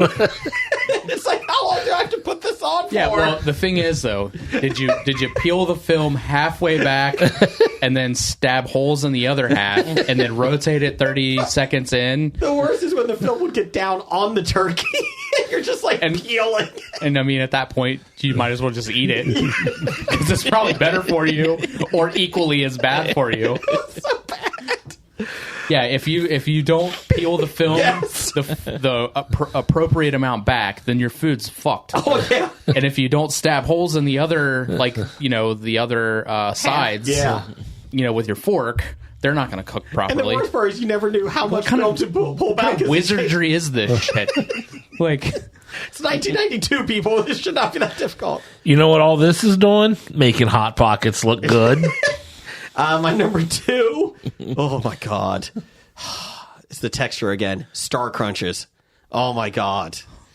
Oh wow. You're so weird. I can't. They are awful. I ate a box of them last month. I was going to say, I had some a couple of weeks ago. A month, maybe 2 months ago. Oh god, no. I can't. Man, Rice Krispie treats suck. Chocolate Rice Krispie is awful. When Star Crunches first came out, they were the bomb. Because they were. Because it's going to get to my number 2. Go ahead. It's generic cookies. Oh, I mean, we always got the worst cookie selection in our house. Store brand sandwich cookies, or the macaroons. Oh god, yeah. And they had that packet of it was like the oatmeal type with the frosting on it, and then the sugar cookie and the macaroons. It's like, I can eat the sugar cookie ones. Do you guys remember the ones in the blue tin? Oh, those I love. Royal Dansk. Vortmans. Yeah, these. They're butter cookies. Danish butter cookies, yeah. Yeah, you mean the sewing kit? The sewing kit before you put your sewing supplies in it? Yes. We used to get those, and oh god. Those things are great compared I love to what we those. ate. Yeah. I always felt like the chocolate chip generic ones were the worst too. Like when you get them at the store, they were better than the macaroon ones or the generic sandwich pecan cookies. sandy ones, like the generic ones of those. The generic sandwich cookies, especially the ones that one side was chocolate, the other side was vanilla with the white cream in the middle. Yeah, the duplex cookies. Those were terrible. Those were bad. And we'd beg Mom, get us Oreos. Can we get Oreos? Well, you haven't finished the cookies you have now. It's like, because they suck. Throw them in the trash. So then we'd finish them. So thinking next time she goes to the store, we'd get Oreos. Nope, she came back with the same ones. Is that why we buy Oreos on the show a lot? Probably. I think it's why I eat way too much sugars, because the sugar I got when I was a kid sucked. Give me the good sugar. Oh, the sugar I had when I was a kid was great. It came straight from the sugar. Oh, yeah. I wouldn't eat straight sugar, but... Brian, number 2? Spoonful of sugar. I was going to say... What do you think Mom would do today if when I went grocery shopping, I bought all generic, shit? I don't know. She likes generic shit. I mean, but like the cookies or like the candy and... we buy generic some stuff, but there is certain things you can't do. You buy her the Entenmann's donuts she likes better than the freshly baked donuts. Yeah, I'll get like the donuts out of like the cab, like at the bakery donuts. Bakery donuts. Yeah. And then I'll get a box of Entenmann donuts. The Entenmann donuts are gone in 3 days. And I'll still have 5 of the 6-pack left. Bakery ones. Because I ate 1 of the fresh baked ones. Brian, number 2? Number 2 for me, I'm going to say the cream savers. Do you remember those? Oh, yeah. Yeah. Lifesavers, but they were cream. like the red, like the hard candy, pink, like pink and white. Those things were nasty. Like it was like a cherry cream and an orange cream. Yeah, like I always. Yeah, they tasted like medicine. Yeah, at Grandma and Grandpa, they always had like candies out everywhere. It was like, it's like, damn it, just give me a Werther's, right? Like, not really, never really paying attention to what it is that you're grabbing when you're like running in and out of the house. It's like, oh, I want some candy. Ooh, piece of candy. Ooh, piece of candy. And I just remember, so at like, my grandfather had multiple candy dishes. The one in his room, he kept I can never remember the name of them now. Cough drops. Ludens.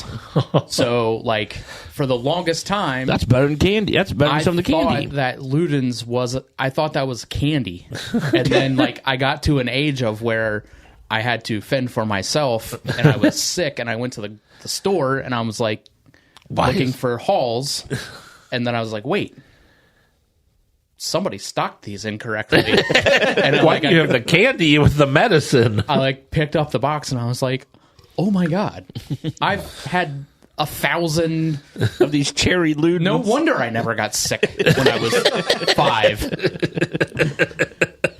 But like, always like had something somewhere, and one day I remember opening that and tasting it, and like that cream savor, like it was it's awful. Oh, it was so bad. Number 2? Number 2, I guess I'm hobbying this. Okay. I'm going to put down, I guess, my least favorite vegetables. Beets and Brussels sprouts. I like Brussels sprouts. Beets are awful. It's how they're prepared. Now. It is. But I understand. I've never had a beet that tasted good. No. I didn't mind beets. I don't mind them. As an adult, as a child, Brussels sprouts were the worst because it was boiled. Yeah, and, that's how you made it. Yeah, and it was just like giant, slippery, like cabbage. Yeah, like it was gross. It was worse than giant slippery cabbage. As an tiny slippery cabbage. As an adult, and you learn how to prepare things. Yeah, they can be delightful. Yes. No, they can be covered up. No, I mean the bitterness of it comes through when you add it with, let's say, a balsamic. You fry it up with balsamic production, and maybe even add a slight jalapenos or something. So you have a few creme fraiche. No, you don't need creme fraiche. Creme fraiche. I picture you eating Brussels sprouts like Kevin eats broccoli in The Office. The wrong end. Number 1, Jeff? My number 1 should come as no surprise to anybody who knows me, is the sweet potato marshmallow casserole. Yep. Nasty. Number 1? Still hate it. I'm with you. Yeah, I won't make it. I won't make sweet potatoes for holidays because I know no one likes them. Number 1? Number 1 for me, I'm going to go.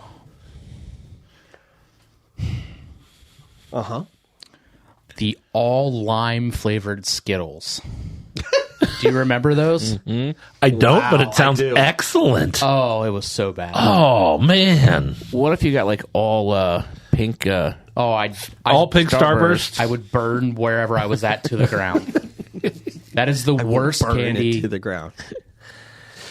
Even worse ever. than yellow Starburst. Yellow is delightful. Even worse than Necco wafers. Ooh. I mean, oh, no, they're not candy. Never mind. Like I ate enough chalk in school. I don't need to eat anymore. The lime Skittles were like they had a very rough taste. I do remember that. It was just it was like bright green, wasn't it? Neon green. It was almost like the Sours bag now. But it was like that. Everything was green. In the 90s, it was a lot of green. And like... Look at the Ecto Cooler. Surge. Yeah. Those were some... I had Surge as an honorable mention. Number 1 for you, Jim? This might be the worst, biggest waste of a candy for a kid. Mm-hmm. And that's going to be the Nip and Sips. The wax bottles. Don't you dare. Oh. Don't you dare. It's not worth a quarter. Like when we were a kid, it wasn't worth a quarter to buy it because I just went on to chew the entire fucking thing. Well, that's what I think you were supposed to do. You just chew the wax. Yeah. You choose the wax and it flavors it. I would bite the wax off, drink the liquid, and then throw it away. And then throw away the wax. I would you chew on that wax for hours. You chew on the wax, and it's like, why am I chewing on this this wax? Because the flavors. I mean, the flavor of Fruit Stripe gum lasted longer than this. I still do it today. I love the wax bottles. Oh, the wax bottle or wax lips or wax lips are all candy. Like vampire teeth. Yeah. Ugh. What were those called? The vampire teeth? No, the drinks. Nip and Sips. Is that what they were? Mm-hmm. Yeah. What I was thinking of Squeeze-Its or something like wasn't. Oh Like yeah, that was the bigger Squeeze-Its? bottles. That was the But bigger. they didn't have the wax. That was plastic. Yeah, it was So, not. Squeeze It was a drink. Yeah. The Nip and Sip was it was It's a little. It was like that big, and there's like 5 of them in a row. Totally get it now. Yeah. Totally know exactly what you're talking about now. Number 1 for me. I'm sorry. Is This guy likes Nip and Sips, but he hates Star Crunch. I do love Nip and Sips. Listen, we've already been through the nip part of the podcast. Eric the Red, what do you think of Nip and Sips? Still technically an ethnic slur used towards Asian people. Disclaimer. Number 1 for me, elementary school hamburgers. Oh my god, they were awful at my school. They were like dry patties. Wait, you had like you had like hot food for. It was somewhat your odd. school fed you what? Well, it was funny because like the buns were like hard as anything, right? And then like the patty was like a millimeter thick. Well, yeah, I mean they have to.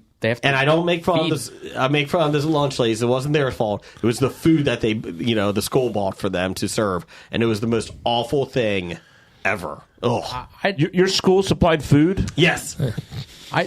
So I didn't mind like the hamburgers. Yeah. At my school, they were okay, but what I did mind was like 2 or 3 days later, where they used The hamburger? the leftover hamburger as like.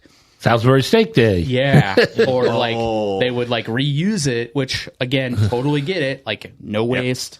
I mean, you got to stretch and feed all these kids, but it was like Meatloaf Day. yeah, or like Ostrich. That's not ostrich. That was the hamburger. like beefaroni or like Yeah. what I mean. Like they would repurpose the leftover hamburgers from 2 days ago into another lunch. They should have just cut up and made Wendy's chili. Wendy's chili. Yeah. Honorable mentions. I had Crystal Pepsi. I remember that being really bad. Did not have that as a child. Velveeta. Actually, as far as a Like the block of cheese. yeah, as far as a not real cheese food, Velveeta is one of the better ones. I still eat Velveeta to this day. Especially when you use it to cook with. It's actually pretty good. I buy their like cheese slices. I think they're better than Kraft Oh, Kraft is god awful. Kraft is pretty bad. or store brand or whatever. But like he's talking about the big block. No, Yeah. I'm just saying like in No, general. individually plastic wrapped slices of cheese, whether it's by Kraft or anybody else, are nasty and should not be existent. Yeah.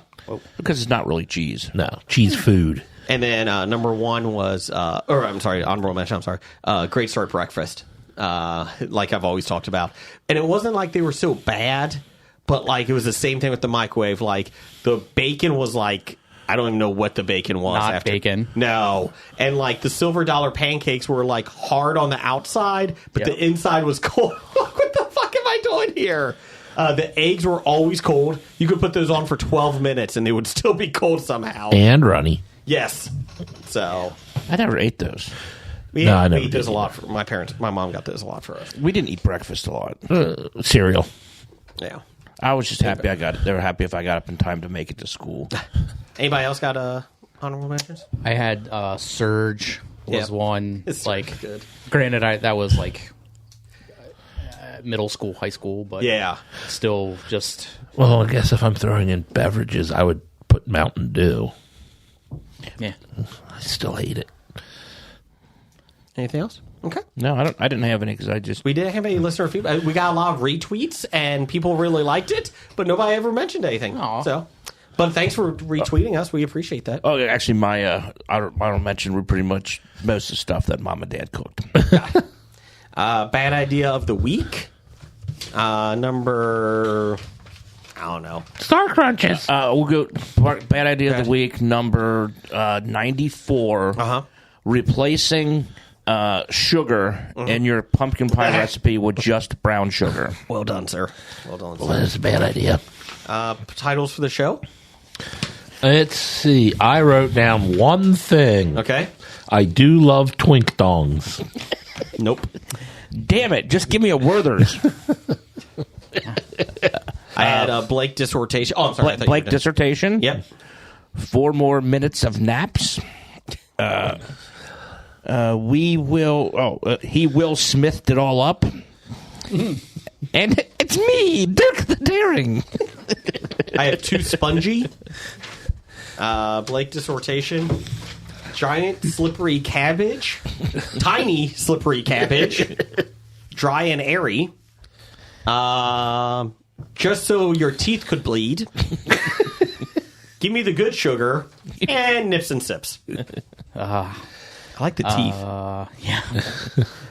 Let's see. I had lick the freezer wall. The cream is thin. 4-minute nap. Hobie goes incognito mode. And the jewel of the licking. I'm going that one. The jewel of the licking. Because it does show history. Jewel of the licking. Thanks, everybody, for listening this week. We appreciate it. Jim, thanks for filling in a lot of the talking. Oh, no problem. I'm here for it. Yeah. Thank you for knowing how to read. Everyone thanks you I know for why that. he gave it to me, because if he was going to try and read all what ChatGPT was trying to say, I don't think we would have been a big difference, though. it would have been like a normal sentence. So, obviously, listeners don't have any of this until we read it to them. But the only reason I offered was in that second story. I saw that name. Yeah. And I was just going to, try to throw we would keep Jason that a story lifeline. we would keep that story till next week. I will tell you that. The reason why I threw that new one in with the Willy Wonka is it showed up like right before we came on the air. I was like, oh, that's kind of fun. Anyways, thanks everybody for listening, and give us a like on History of Bad Ideas podcast page. Follow us at Bad Ideas on Twitter, and on Apple Podcasts. It's really easy to review us, so just give us some reviews. We appreciate it. We prefer the good ones. Yes, and YouTube. We're on YouTube. Sorry, I was going to say YouTube TV. That's not correct. We're on YouTube. So, yeah, you can listen to us there. We don't have many videos, but we do have some. But our podcasts come out every week on the YouTube. And you can find us on Alexa. So, just to let you know. What about Threads? And Threads we're on at Bad Ideas Podcast. I'm sure we do a lot on Threads. I do, actually. Not as much as Twitter, but I'm slowly getting there. So, and we're on Tumblr. So Roger says Maybe. Goodbye. Roger says goodbye. Goodbye. Bye. From Walking Dead to Talking Heads, from comic books to TV sets, there's a history. Not so bad, there's the history. It's the history of bad, so bad. The history of bad, it's bad. History of Bad Ideas podcast. You've been listening to Hobie.